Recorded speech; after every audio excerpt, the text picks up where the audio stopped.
nós vamos fazer uma pequena reflexão, uma breve reflexão, e eu convido os meus irmãos para que abram as suas Bíblias. No Evangelho de Cristo, segundo escreveu João, capítulo de número 2. Evangelho de Cristo, segundo escreveu o João, capítulo de número 2. Louvado seja o nome do Senhor. E o versículo é o de número 22. João 2, 22.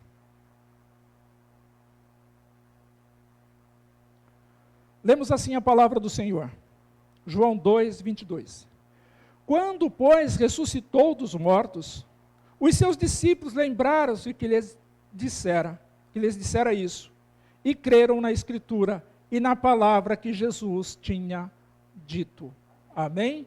Quando, pois, ressuscitou dos mortos, os seus discípulos lembraram-se de que lhes dissera isso, e creram na Escritura e na palavra que Jesus tinha dito.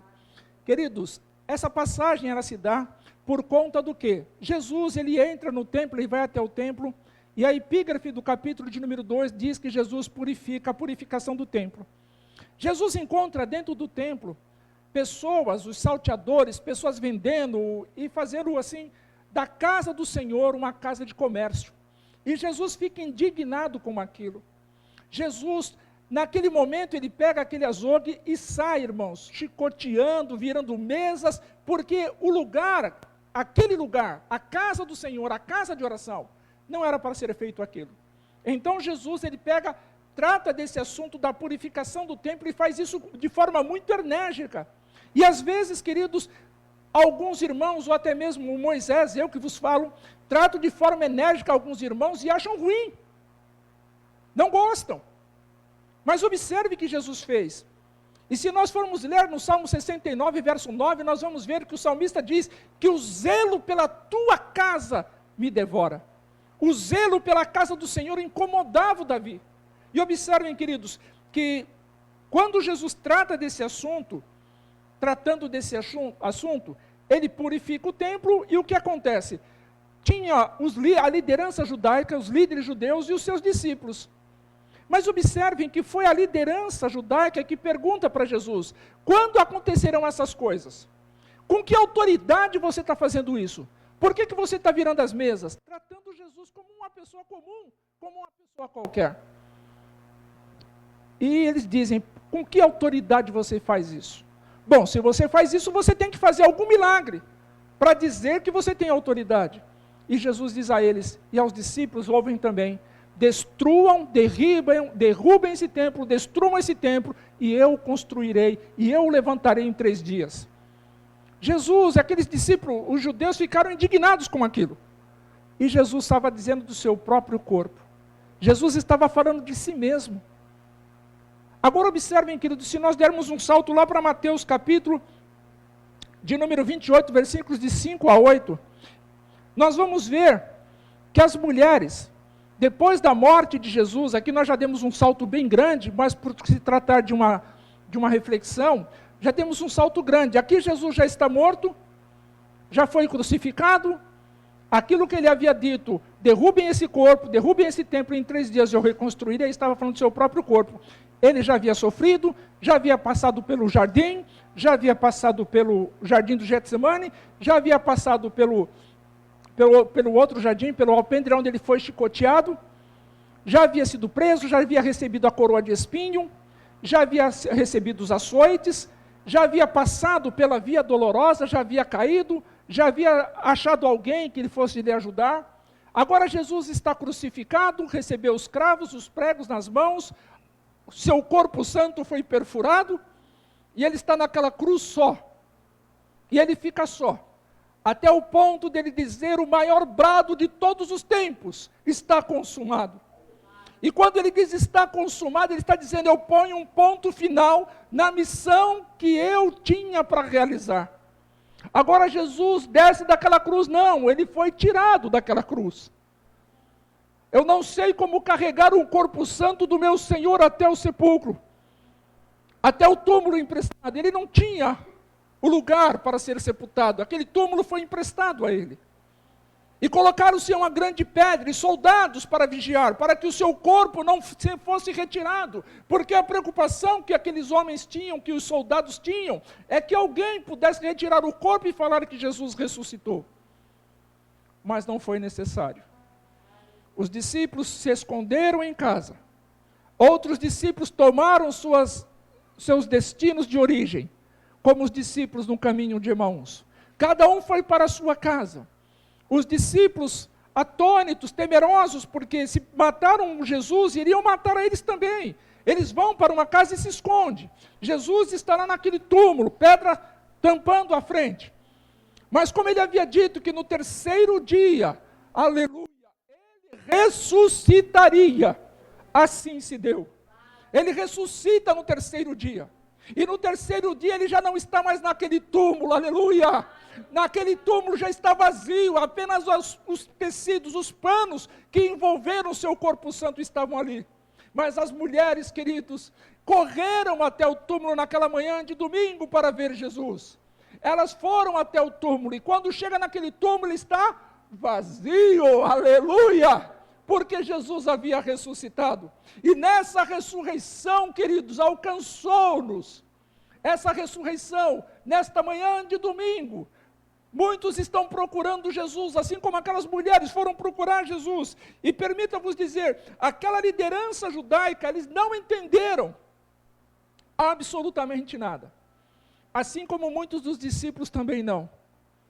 Porque alguns disseram, como os discípulos no caminho de Emaús. E pensávamos nós que ele iria nos libertar, que ele iria nos livrar. E nós pensávamos que era ele. As mulheres correram para o sepulcro de manhã.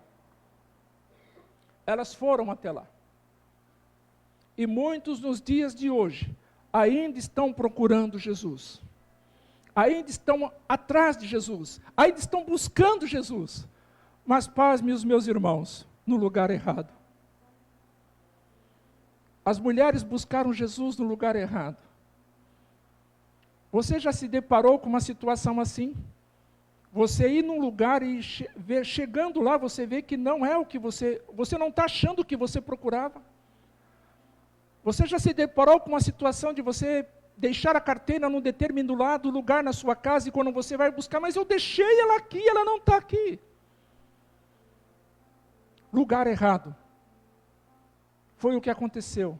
Procuraram a pessoa certa no lugar errado. E muitos nos dias de hoje estão procurando Jesus no lugar errado.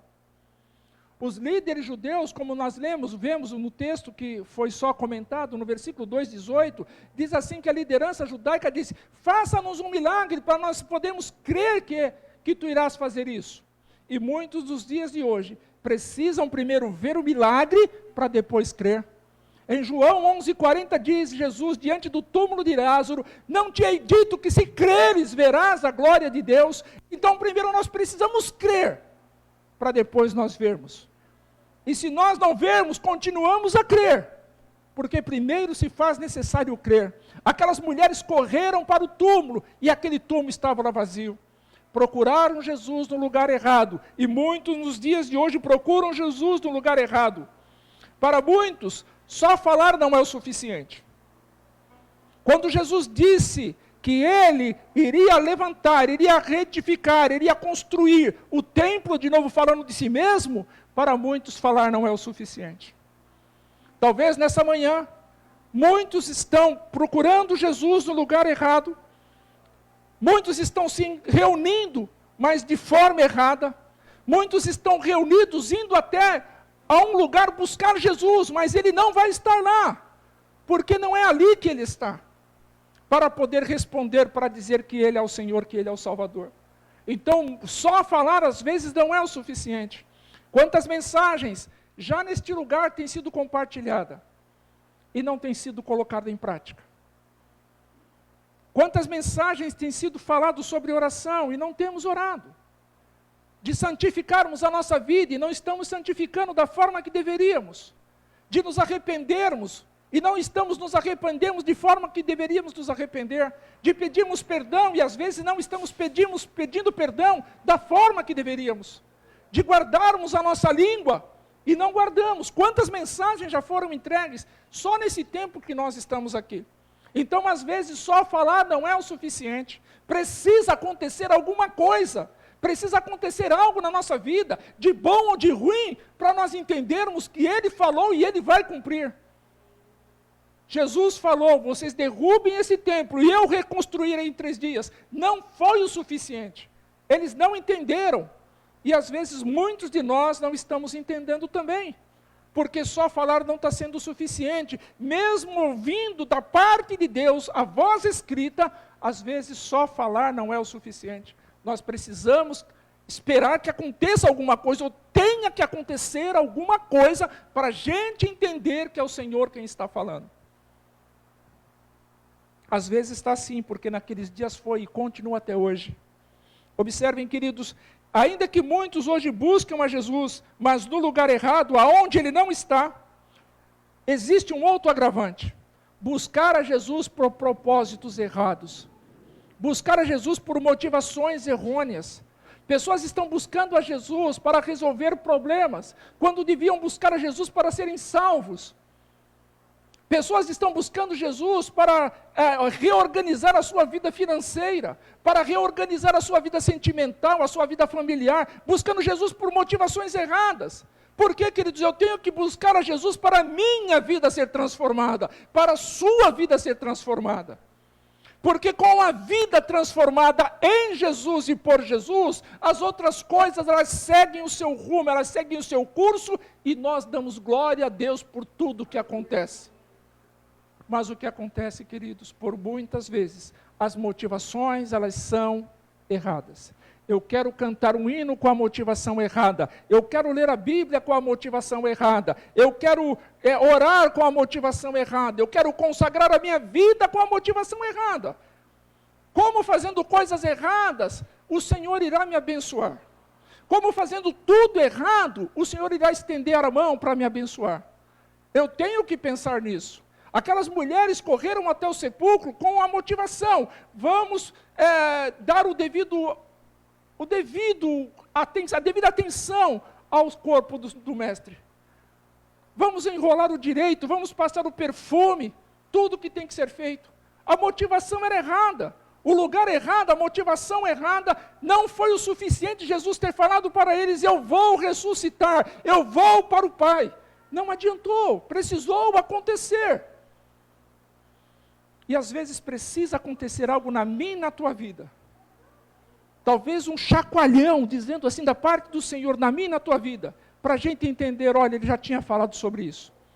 Ele falou que eu tinha que me arrepender. Ele falou que eu tinha que consagrar a minha vida. Ele falou que eu tinha que me santificar, que eu tinha que me purificar. Muitos estão buscando a Jesus aonde Ele não pode ser encontrado. Estão colocando pessoas, nomes, rituais na frente, para poder encontrar Jesus. Se nós lermos em Atos 4,12, nós vamos encontrar ali: em que nenhum outro nome há salvação, porque debaixo do céu nenhum outro nome é dado entre os homens, pelo qual devamos ser salvos, a não ser o nome de Jesus. O outro texto diz que Ele é o único mediador entre Deus e os homens. Então não adianta buscar Jesus aonde Ele não possa ser encontrado.